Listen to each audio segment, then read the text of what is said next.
மதுரையில் ஒரு பெரிய ஊர் திருவிழா கூட்டம். சுற்றிலும் பல லட்சக்கணக்கான பேர் இருக்காங்க. நிறைய டெக்கரேட்டிவ் லைட்ஸ், நிறைய சத்தத்தோடு இருக்குது. ஆனால் திடீர்னு ஒரு பவர் கட். மொத்தம் க்ரௌடும் இருட்டில் இருக்காங்க. இருட்டில் ஒரு வெளிச்சம் இருக்குது, ஆனால் அது யாருக்கும் தெரியல.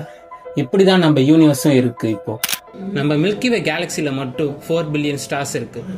அதில் அட்லீஸ்ட் 6 பில்லியன் எர்த் மாதிரியான ஹேபிட்டபிள் பிளானட்ஸ் இருக்கலாம்னு சொல்லப்படுது. இவ்வளோ இருந்தும் 60 வருஷமாக ஹியூமனிட்டி லிசன் பண்ணிட்டு இருக்கு ஒரு சின்ன ஹெலோக்காக. ஆனால் நம்மளுக்கு கிடைச்ச சிக்னல் அப்சல்யூட் சைலன்ஸ். அப்போ 6 பில்லியன் எர்த் லைக் பிளானட்ஸ்ல உயிர் எங்க? இதுதான் தி ஃபெர்மி பாரடாக்ஸ்.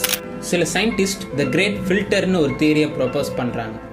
இதுபடி ஒவ்வொரு சிவிலைசேஷனும் ஒரு ஸ்டேஜ் அட்டைன் பண்ணதுக்கு அப்புறம் அது வளர முடியாம ஏதோ ஒரு incident like nuclear war or climate சேஞ்சால அது அழிஞ்சிருக்கலாம்னு சொல்லப்படுது.